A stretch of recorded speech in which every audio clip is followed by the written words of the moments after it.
Jika ditanya kepada warga negara kita yang berfikiran sinis, negara mana paling korup di Asia Tenggara? Besar kemungkinan Malaysia adalah jawapan yang diberikan. Maklumlah ramai di antara kita gemar mencari sekecil-kecil keburukan yang kita ada dalam masyarakat untuk diperbesarkan dan kemudiannya dibandingkan sekecil-kecil kebaikan negara luar. Persoalannya di sini, adakah Malaysia negara paling korup di dunia? Atau ada lagi negara Asia Tenggara yang sebenarnya jauh lebih teruk mendahului kita dalam soal budaya duit kopinya? Di sini, kami akan senaraikan 5 negara Asia Tenggara paling korup yang mungkin anda tak tahu. Teruskan menonton dan sebelum itu, jangan lupa ikuti channel kami.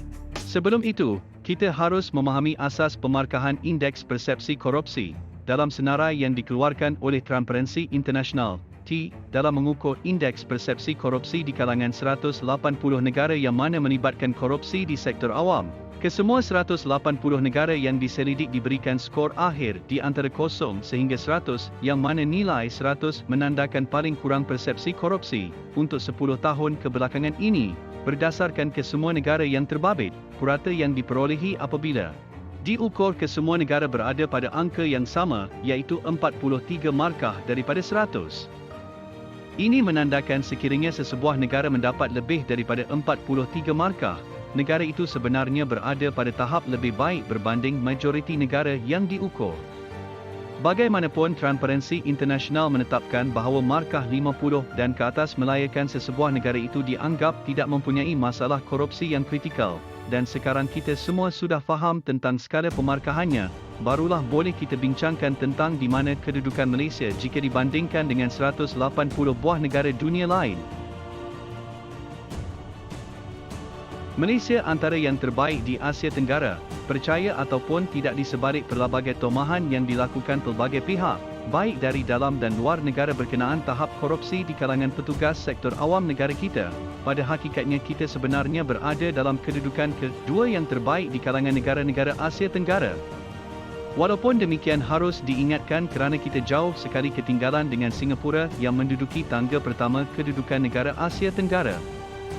Singapura adalah negara paling cemerlang dalam kedudukan indeks persepsi korupsi, mendapat skor 85 melayakan mereka duduk di kedudukan keempat dunia di belakang Denmark, Finland, New Zealand dan berkongsi kedudukan dengan Norway.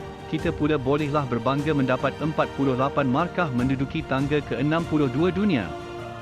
Secara tak rasmi dengan pencapaian melebihi purata tetapi tidak melepasi markah lulus 50 itu, kita perlu berpuas hati menjadi negara kedua Asia Tenggara paling kurang persepsi korupsinya. Di belakang kita adalah negara kecil Timor Leste yang mendapat skor 41 menduduki tangga ke-82 dunia. Dua lagi negara Asia Tenggara memenuhi senarai 5 terbaik ini adalah Vietnam menerusi markah 39 pada kedudukan 87 dan Indonesia dengan markah 38 pada kedudukan 96. 5 negara Asia Tenggara paling tinggi kadar korupsinya. 5 negara lagi perlu menghuni 5 kedudukan paling teruk dalam kadar persepsi rasuah mereka. Pada tempat ke-6 adalah negara yang seakan sentiasa bergolak, iaitu Thailand yang mendapat 35 markah, menduduki tempat ke-110.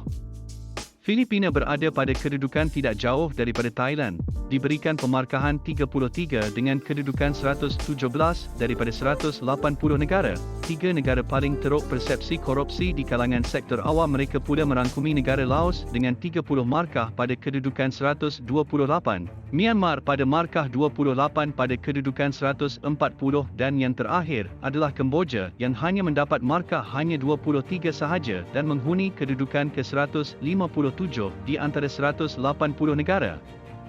Brunei tidak disenaraikan dalam kedudukan negara yang diselidik. Jadi adakah Malaysia seburuk yang kita sangkakan? Tidak dapat dinafikan. Masalah korupsi di kalangan sektor awam memang berlaku di negara kita. Dalam kalangan masyarakat kita, istilah kroni dan duit kopi sudah menjadi perkara yang biasa dijadikan topik perbualan kita, tetapi untuk terus mendakwa kita ini buruk sehingga ke akarnya kurang tepat serta lebih kepada buruk sangka, kedudukan kita masih boleh diperbaiki khasnya jika kita membandingkan indeks kita dengan Singapura. Kita dengan Jepun misalnya yang mempunyai reputasi tinggi di kalangan ahli masyarakat kita juga tidaklah terlalu jauh perbezaannya. Jepun mendapat markah sebanyak 77 menduduki kedudukan ke-18. Jika dibandingkan Malaysia dengan satu lagi negara berpengaruh Asia iaitu Korea Selatan dengan markah 62 pada kedudukan 32, kita juga dilihat boleh mengejar kedudukan mereka. Lebih membanggakan, kita mempunyai persepsi rasuah yang lebih baik berbanding dua buah negara besar dunia iaitu China dengan 45 mata pada kedudukan 66 dan India dengan 40 mata pada kedudukan 85.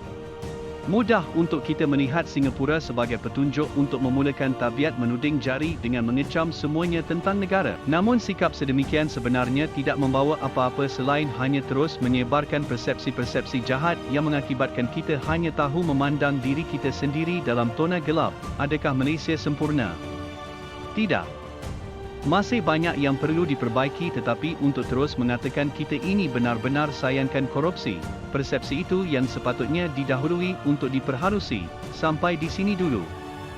Sekian, terima kasih. Jangan lupa ikuti channel ini dan anda amat dihargai.